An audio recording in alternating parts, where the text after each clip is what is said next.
6, 7, 8, 9, 10. Press, are you good? Test 1, 2, 3, 4, 5, 6, 7, 8, 9, 10. Good? All right. Thank you.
Help.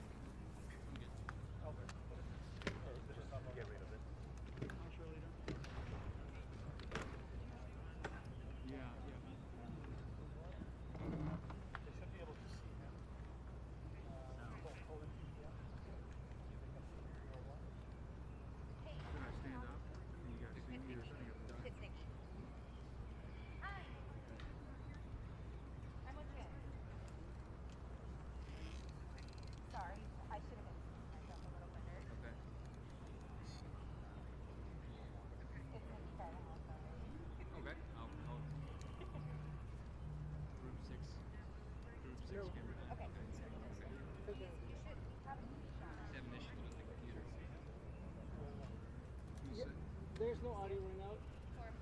Yeah, there's a.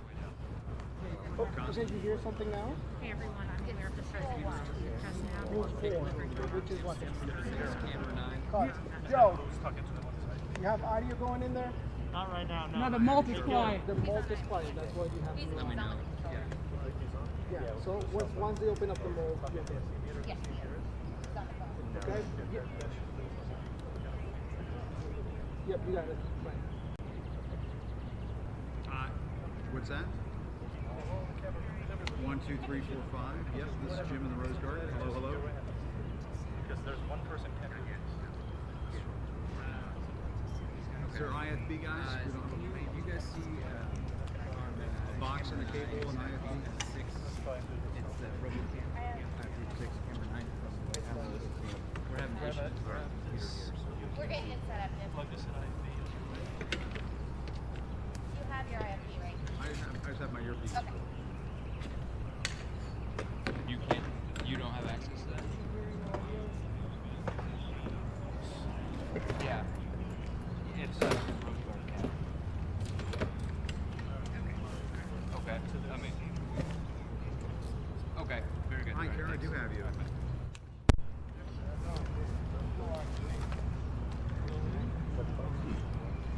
Sure, that sounds fine.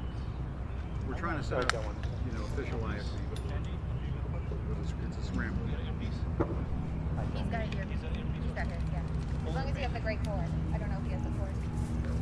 And need the gray cable and button too.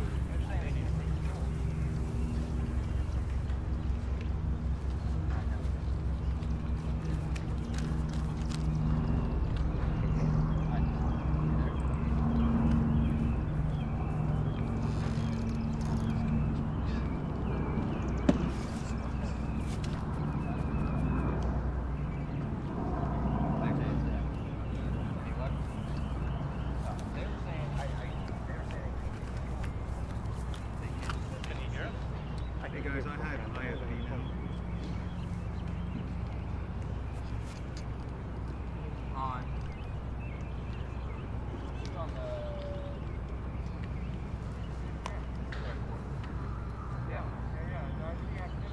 Is that okay, Jim? It's a little tangled there, but It's fine, don't worry about that. it works. Albert. Talking about his tank was pulled on the cable. It's fine. It's fine. It's not in the mic. As long as it gets to them. You see the knot right there? Jim, a little bit this way. Yep. Good.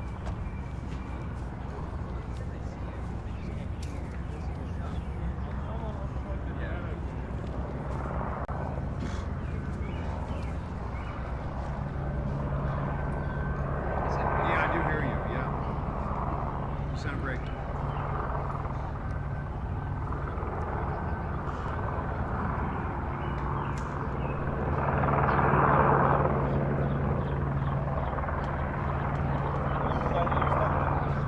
Joe, what's your right? 6'8". 6'8". And 2C? And 6'8". What are you? 6? 7'2".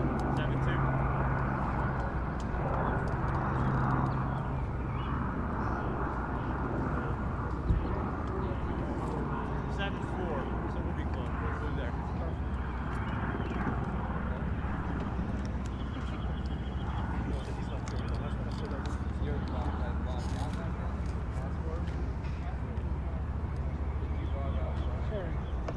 Some of you are nuts. I look like I'm My boom. okay, great. I got you now. Yeah, you sound good.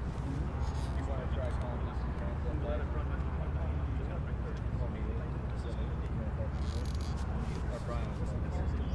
It's Group 6 camera 9, right? Yeah, exactly. 6:30. That's right.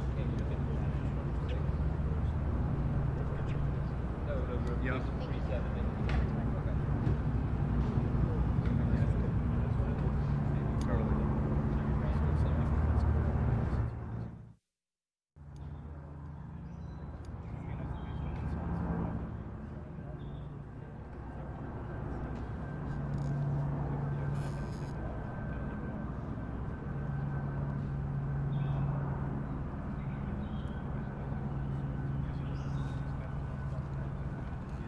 Yeah, we're ready to go. You guys.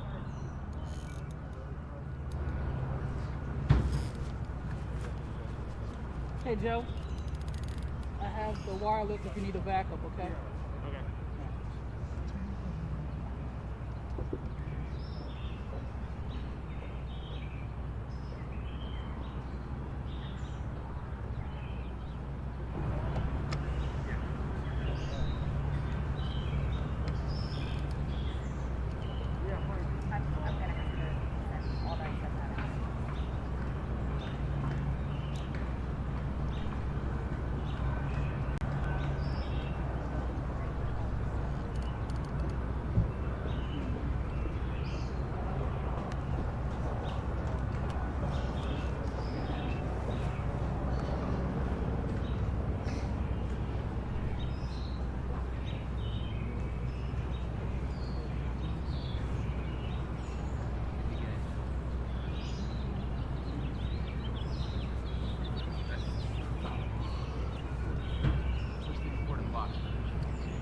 asking if you can pan left, Cliff.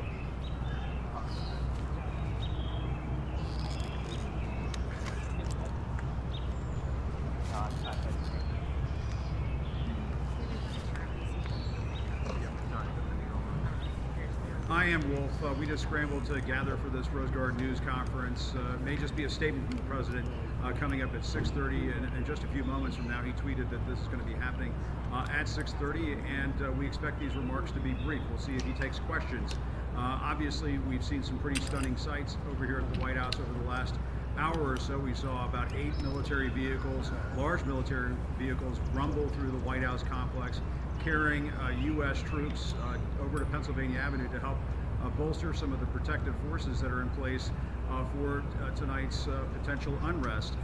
One of the things that we know that the president may talk about, because the press secretary talked about this earlier today, Kayleigh McEnany told reporters that the president is considering, or it's being considered inside the White House, the use of the 1807 Insurrection Act, which allows the president, allows the U.S. government to deploy U.S. military troops to help quell a disturbance. Now, obviously, this is a very old law. There are going to be a lot of legal experts who are going to argue over whether or not this is appropriate, but the sight of U.S. military forces rolling through the White House complex in a situation like this is just highly irregular and is obviously going to cause a lot of concern for people around the country and I guess around the world, as the United States is looked upon as a beacon of democracy.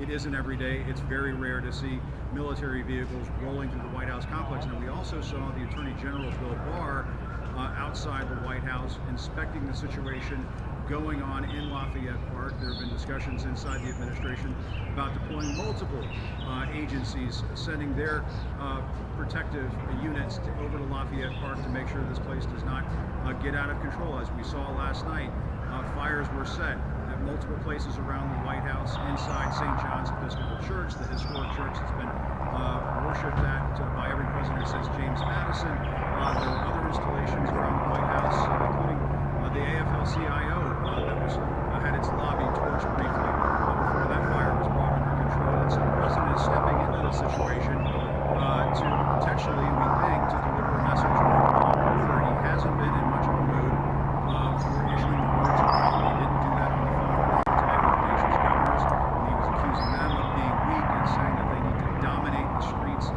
asking these governors why they aren't using National Guard troops and so on.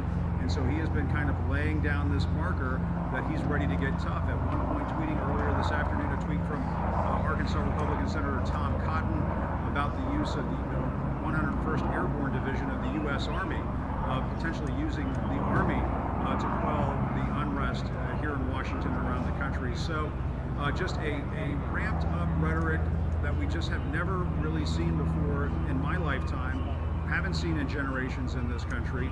And I suppose the question is whether or not any of this works for the president. I will tell you, Wolf, there's been debate. My colleagues and I in the CNN White House team have been reporting on this all day long. There's been debate inside the president's team of advisors as to whether or not he should talk about any of this, because there's the potential he could make matters worse. We saw last week when he tweeted about looters being shot. That obviously helped inflame the situation. There's just no way around that. And the potential is there once again, Wolf, for the president to walk out into the Rose Garden of the White House after U.S. military vehicles just rolled through this complex and inflame things further. And that's what we're going to be watching for in a few moments.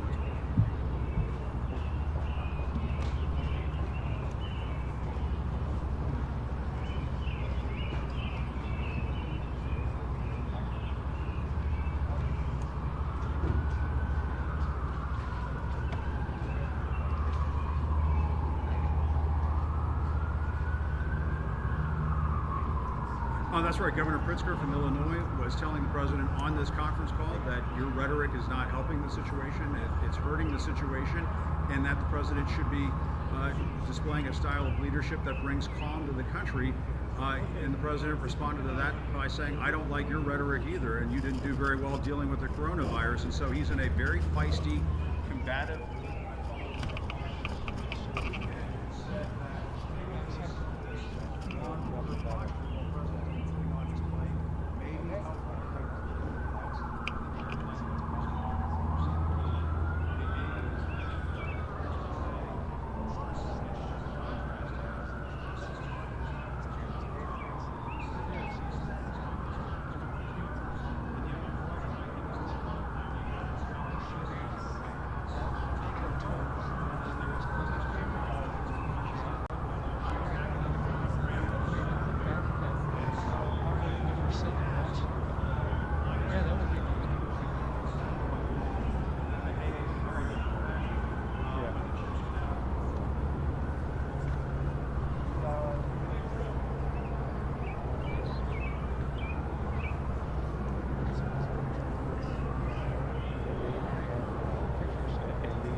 But I had good. By the way, I can say it's exclusive. Nobody else had. There was nobody shoot. Yeah, you could see them walk, and they walked the perimeter all the way up to the barricade with the protesters. And at some point, you could see the protesters looking right at them. And it's a tiny shot with them from far away, but you could see them.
No time guidance.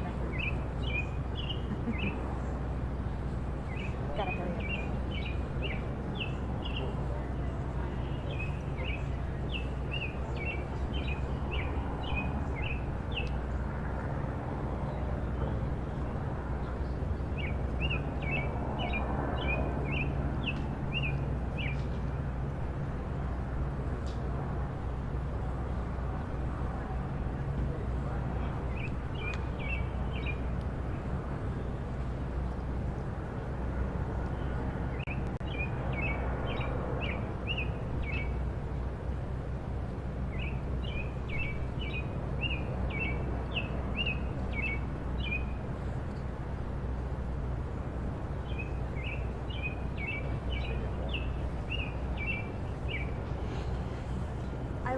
Yeah, I'll do that, but there's no seats set up for them, so I'm not sure that we're necessarily going to see them.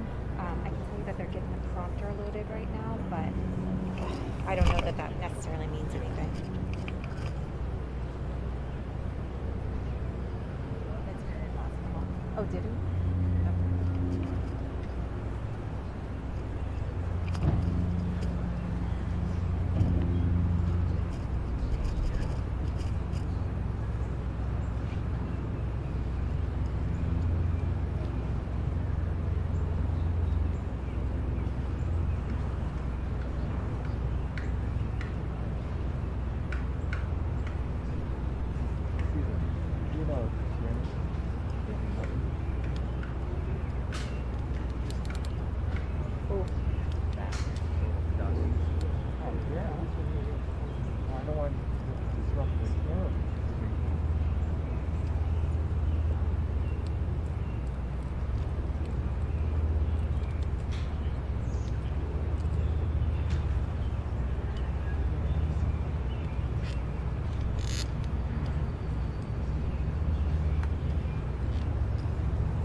they want to do another hit? Or? Yeah.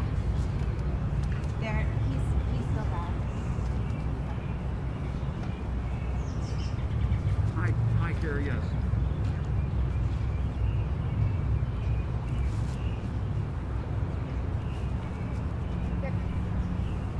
They're coming in next.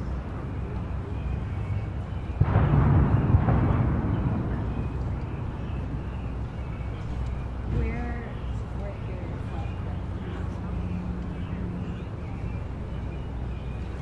The other way. Okay. They're giving me directions. Is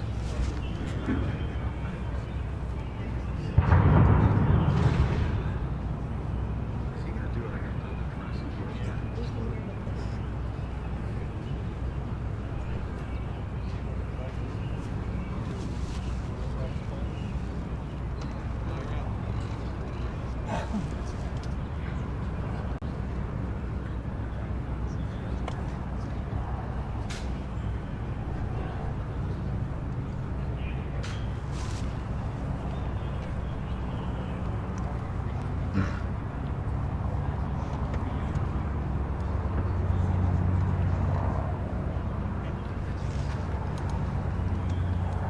We can hear the explosions.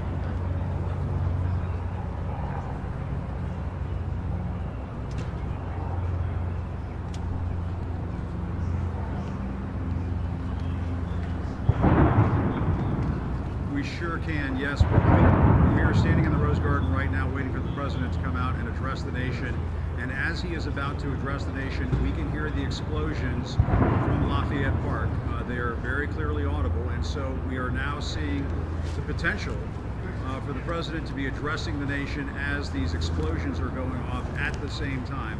I mean, that is just an absolutely unbelievable prospect. But that's what we're facing here at this very moment. We can hear those flashbangs coming in, as we've been hearing over the last couple of days, breaking out right now. Now, we do expect the president to deliver a law and order focused address. The teleprompters are set up, and so we'll be seeing, as it's described from time to time, teleprompter Trump. That potentially means he won't be taking any questions, but as you know, expect the unexpected with the president. He may deliver these remarks and then decide to take questions. My sense of it is, Wolf, is that he's going to be explaining why we saw those military vehicles transporting those troops over to the park to try to help quell this disturbance. Now, obviously, the question is going to be asked, and we'll try to ask the question as he walks out of here if he doesn't take any questions. You know, where is the message of calm? Where is the message of trying to calm things down around this country? Because obviously you can send in the cavalry, you can send in all of these military forces. That doesn't necessarily make the protesters go away unless you want to really crack some skulls out there. And those are images that this White House has to realize comes with a massive political risk. But getting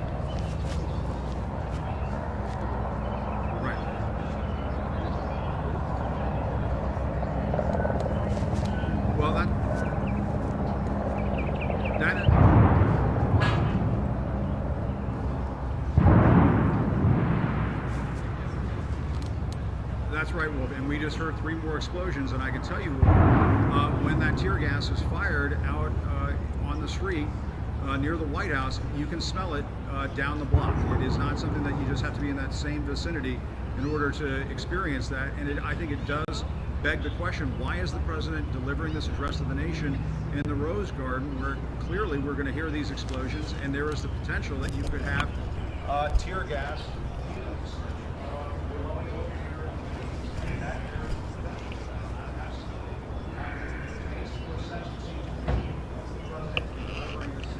Inside the White House, the East Room, or the Oval Office, or even in the White House briefing room. To do it out here in the Rose Garden, I think there is an element of risk to it. I want to say that that's not the case. That's certainly the case.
let me know if you see some kind of message that they're following us off.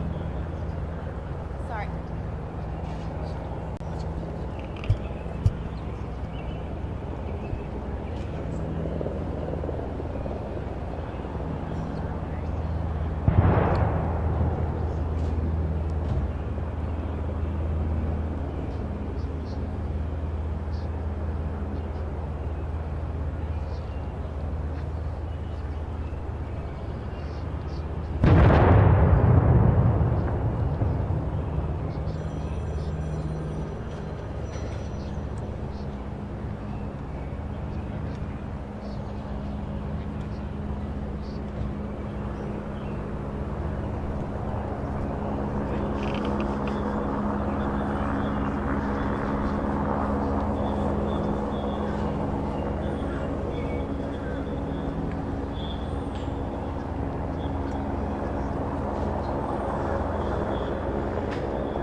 Jim, 2-minute warning.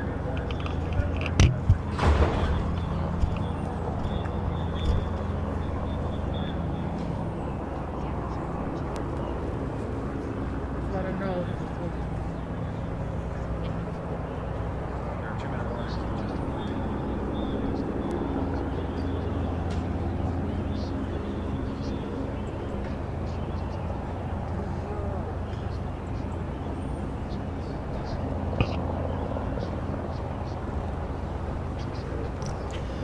Ladies and gentlemen, the President of the United States, Donald J. Trump.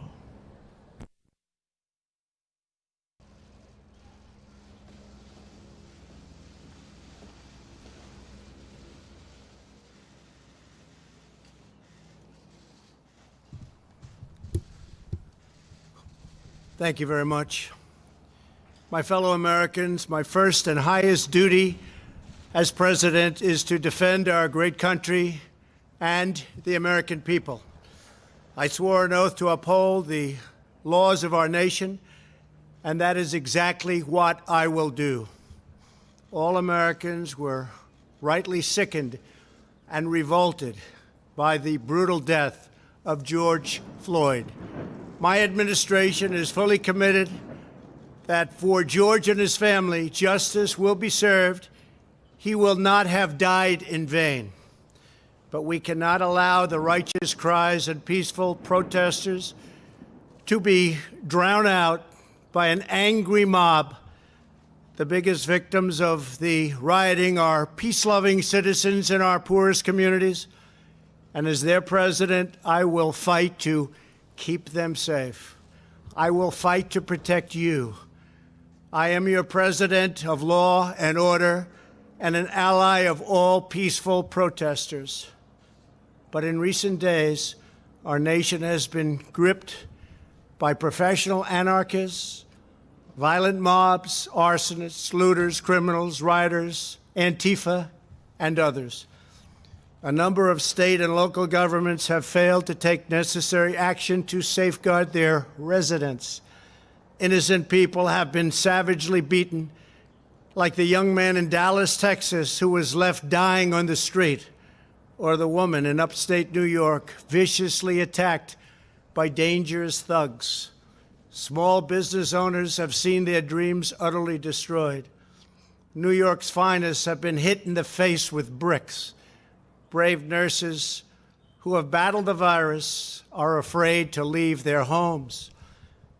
A police precinct has been overrun here in the nation's capital. The Lincoln Memorial and the World War II Memorial have been vandalized. One of our most historic churches was set ablaze. A federal officer in California, an African-American enforcement hero, was shot and killed. These are not acts of peaceful protest. These are acts of domestic terror. The destruction of innocent life and the spilling of innocent blood is an offense to humanity and a crime against God. America needs creation, not destruction. Cooperation, not contempt. Security, not anarchy. Healing, not hatred. justice, not chaos. This is our mission, and we will succeed. 100%, we will succeed. Our country always wins. That is why I am taking immediate presidential action to stop the violence and restore security and safety in America. I am mobilizing all available federal resources, civilian and military, to stop the rioting and looting, to end the destruction and arson, and to protect the rights of law-abiding Americans, including your Second Amendment rights. Therefore, the following measures are going into effect immediately. First, we are ending the riots and lawlessness that has spread throughout our country. We will end it now. Today, I have strongly recommended to every governor to deploy the National Guard in sufficient numbers that we dominate the streets. Mayors and governors must establish an overwhelming law enforcement presence until the violence has been quelled. If a city or state refuses to take the actions that are necessary to defend the life and property of their residents, then I will deploy the United States military and quickly solve the problem for them. I am also taking swift and decisive action to protect our great capital, Washington, D.C. What happened in this city last night was a total disgrace. As we speak, I am dispatching thousands and thousands of heavily armed soldiers, military personnel, and law enforcement officers to stop the rioting, looting, vandalism, assaults, and the wanton destruction of property. We are putting everybody on warning. Our 7 o'clock curfew will be strictly enforced. Those who threaten innocent life and property will be arrested, detained, and prosecuted to the fullest extent of the law.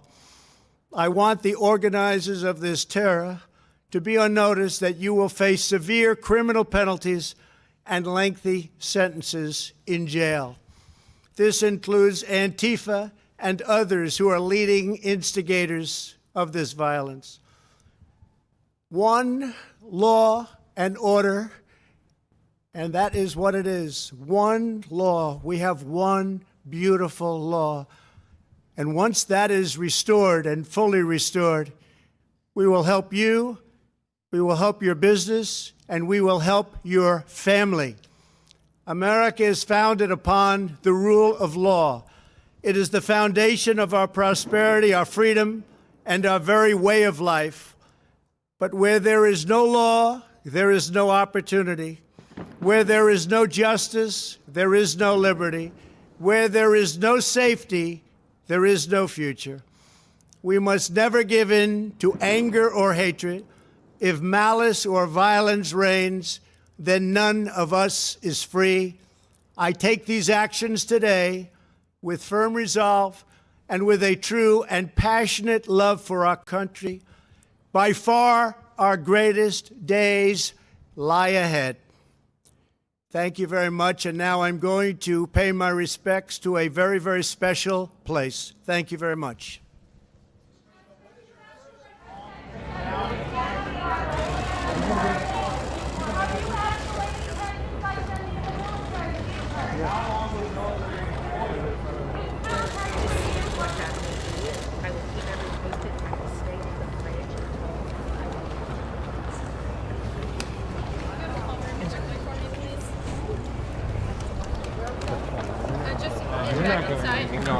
Yeah, if y'all can go into the briefing room as quickly as possible, please. They're trying to The briefing cell.